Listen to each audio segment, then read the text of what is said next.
po ako. Siguro may backer ka. No, Your Honor, hindi po sa backer. Wala po akong backer. Nag-comply po ako kung ano man yung requirements, Your Honor. Dahil kung ako ang PIDEA at alam kong meron kang mga kaso sa Philippine National Police, na drop ka, na dismiss ka, na suspindi ka, finailan ka ng kaso, hindi kita kukunin. Okay? Ganun naman po mag-usap dun eh. Nung pinatawag ka sa Malacanang, dalawa lang kayo? Ay, sa Malacanang, Your Honor? Sa Malacanang po, ako, at saka yung itong si Director Police Director Serapio, at saka yung meron pang doon eh. Meron pa ibang tao, Your Honor. You briefed them that day? Sir, Your Honor? Did you brief them that day? Yes, Your Honor. Ito po yung hindi ko na lang po kung 29 o 30 ako nagpunta, Your Honor. So after the so-called briefing, what happened? Ayun po, at after the briefing, yung nga po, binaliwala nila yung mga sinasabi ko. Sa kabila ng meron naman akong mga ipinakikita na pruweba patungkol ko sa mga tinatanong nila, pero sa kabila nun, wala na silang, sa akin, hindi sila interesado sa mga sinasabi ko, Your Honor. Okay, let me invite your attention, if I may, with the permission of Senator Bongo and Senator Robin Hood Padilla and of course the Chair. Let me invite you to who you are. Yes, Your Honor. You were admitted in the PNP when? 1993, Your Honor. Exact date.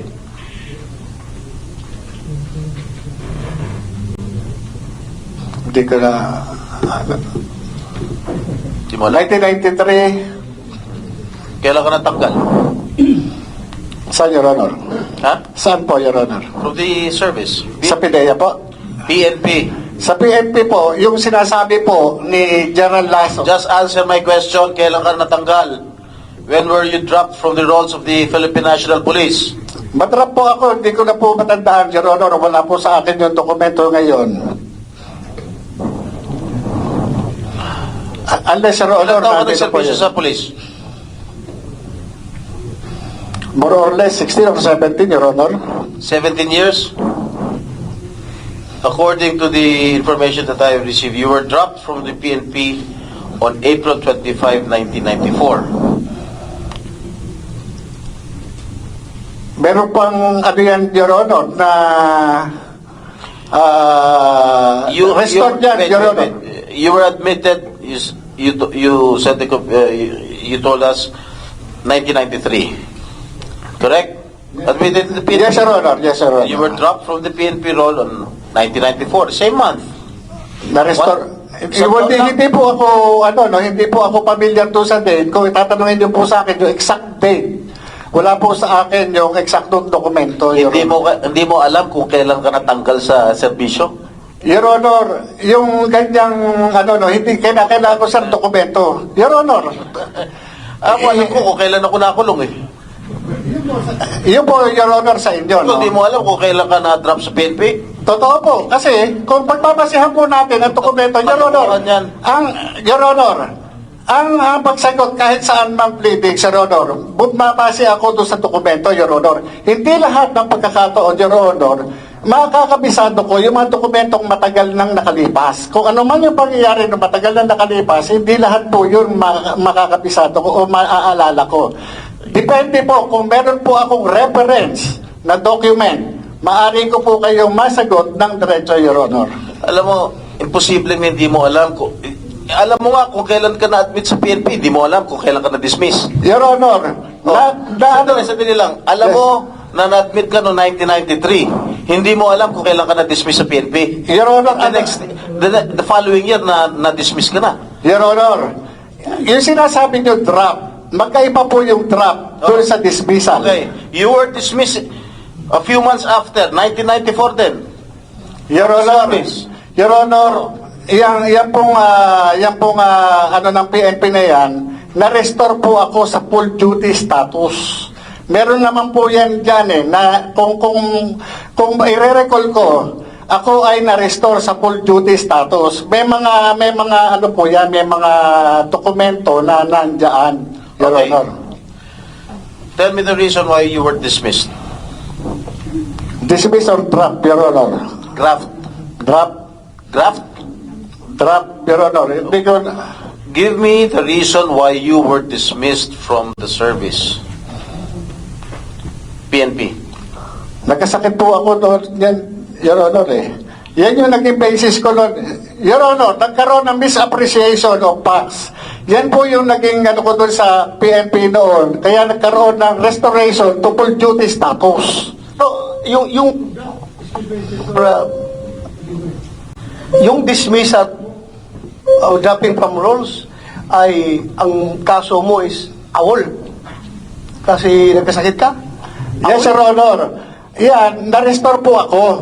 Na-restore po ako nung panahon na yan. Kaya po ako nakabalik. Your Honor. Okay. You were reinstated 3 years after, December 30, 1997. Am I correct? Yes, Your Honor. Dahil nagkaroon ako ng mga, ano nun, sa PNP rin, Your Honor, ang problema, hindi po sa akin. Dahil ako, nagkaroon ako ng communication sa PNP doon dahil dyan sa, ano na yan, doon sa ginawa nila sa akin. Kaya, na-reconsider yung aking, ano, no, yung aking pleading sa kanila, kaya nagkaroon ng restoration sa full duty status ko, Your Honor. And after which, 10 years after, you were suspended from July 1, 2007 to September 2007. Why were you suspended?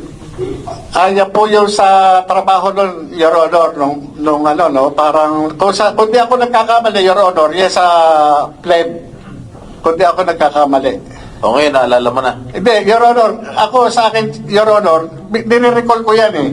Kaya kung sasabihin nyo sa akin, yung mga exact date o ano bang mga ano, hindi ko po talaga, tatanong ko kayo, hindi ko talaga siya ano, pero nire-recall ko siya para at least maiano ko sa inyo, Your Honor. Okay, and then, 1 year after, you were dropped again from the PNP role. Why was that so? Yun po yung hindi ko na po matandaan kung anong nangyari noon, Your Honor, kung ano, no, doon sa sakit o ano man, hindi ko na po matandaan, Your Honor. Pero, Your Honor, yung sinasabi ni General Lasso na nagkaroon ako ng dismissal order, ito po, Your Honor, ito yung, ano, no, nawalan ako ng ano eh, nawalan ako ng ano no ng karapatan no ma-avail yung due process kasi meron tayong twin requirements para sa due process. Ito yung notice and hearing. Wala po akong natanggap na kahit anong hearing o notices na ako ay na-pre-charge o meron summary dismissal proceedings.